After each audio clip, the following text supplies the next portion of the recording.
Chapter start करूंगा उसकी जो पहली एक्टिविटी या दूसरी एक्टिविटी है उसमें आएगा लेड नाइट्रेट।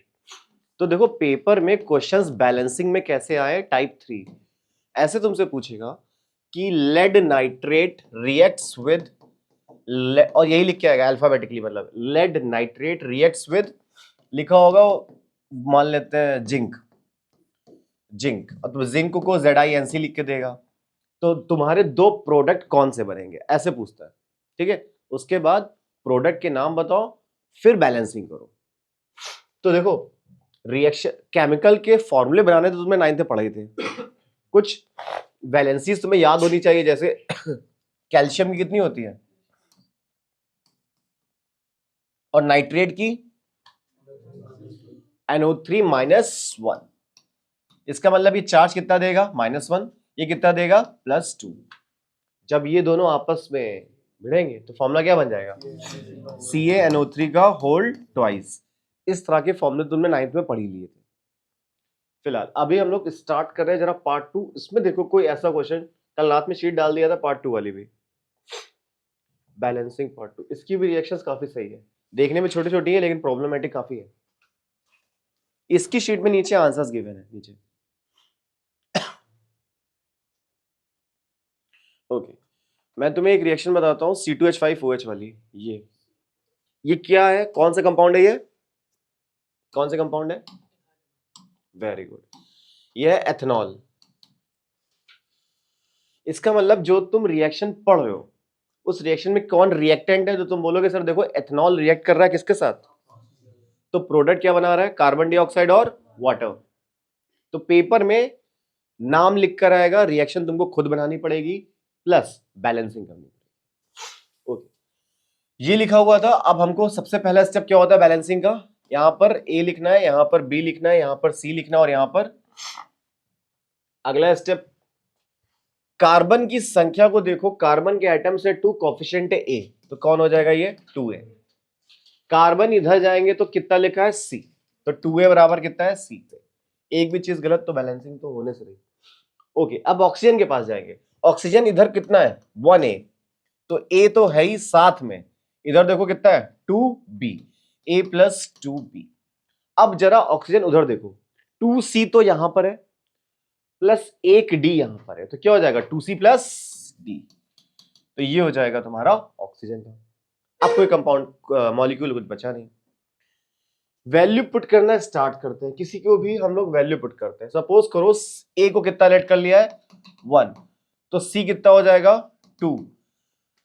अब A पता चला, C पता चला, तो बताओ D भी आ जाएगा, D कितना आ जाएगा 6 × 1 = 2 × D, ये कटेगा तो D कितना आ जाएगा 3। देखो मुझे D भी पता चल गया।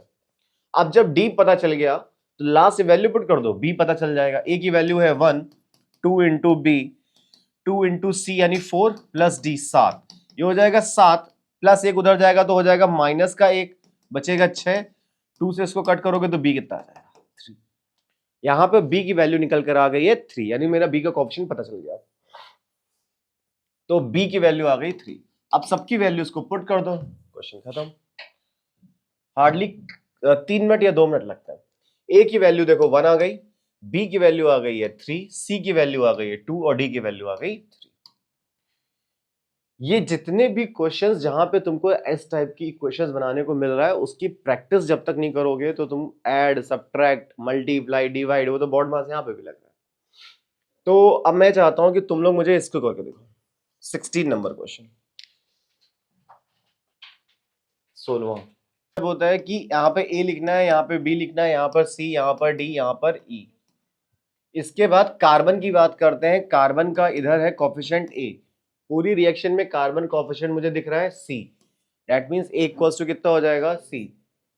फिर बात करेंगे हाइड्रोजन की, हाइड्रोजन के लिए कोफिशिएंट है इधर B, उधर हाइड्रोजन कोफिशिएंट है 2 × E, 2E। फिर बात करेंगे हम नाइट्रोजन की, नाइट्रोजन का कोफिशिएंट है B, उधर नाइट्रोजन का कोफिशिएंट है D।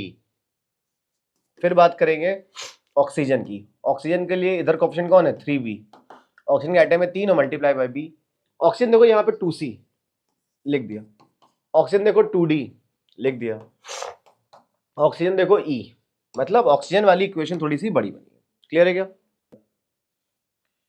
E बराबर कितना लेट कर ले 1, तो B बराबर कितना हो जाएगा 2। अगर B बराबर 2 है तो D बराबर कितना हो जाएगा 2। अब वैल्यू पुट करो यहां पर, B बराबर है 2 तो 3 2 जा हो जाएगा 6। C मुझे पता नहीं है, छोड़ दो। D मुझे पता है 2 2 जा 4। E मुझे पता है 1। 4 और 1 कितना होता है 5, 5 होता है, उधर भेजोगे तो कितना बचेगा 1। तो C की वैल्यू कितनी आएगी 1/2। अगर C मेरा 1/2 आ गया तो मुझे क्या करना पड़ेगा 2 से मल्टीप्लाई, इसको बैलेंस आउट करने के लिए। अगर इसमें 2 से मल्टीप्लाई हुआ तो भाई फिर सब में 2 से मल्टीप्लाई करना पड़ेगा और मेरा आंसर तय है। 2 1 जा 2, 2 2 जा 4, 2 2 जा 4, 2 से 2 कैंसिल, बचेगा 1। ए की वैल्यू कितनी आ गई है ए बराबर सी है, और सी कितना है सी है 1, तो ए बराबर भी कितना हो जाएगा 1। अब हम लोग यहाँ पे जाएंगे, अपना आंसर्स को वैल्यू पुट कर देंगे। ए की वैल्यू थी 1, बी की वैल्यू आ गई है तुम्हारी 4, सी की वैल्यू आ गई है 1, और डी की वैल्यू आ गई है 4, और ई की वैल्यू आ गई है 2। 1 4 1 4 2, तुम किसी भी तरीके से लगाओ, किसी की भी वैल्यू को पुट करो, आंसर तो लेकिन यही आएगा। याद रखना कभी भी कोई भी वैल्यू निगेटिव नहीं आनी चाहिए, कभी भी कोई भी वैल्यू फ्रैक्शन में नहीं होनी चाहिए, और डेसिमल तो कभी मत देना कि 0.5 कर दो वहां पर। इसका नाम होता है मेथएथप्रोब्यूट, इसका नाम होता है ब्यूटेन, याद रखना। तो ये जो तुम रिएक्शन देख रहे हो बोर्ड में आई हुई रिएक्शन, लेकिन उसमें पूछा कैसे, when butane reacts with oxygen, carbon dioxide and water form. Clear है? ये फॉर्मूला तुम अभी तो लिखो, मैं तुम्हें आगे चल के कुछ ट्रिक्स बताऊंगा कि तुम किसी भी इस टाइप के कंपाउंड का नाम कैसे डिराइव करते हो। फिलहाल इसको बैलेंस करना है आप सभी बच्चों को।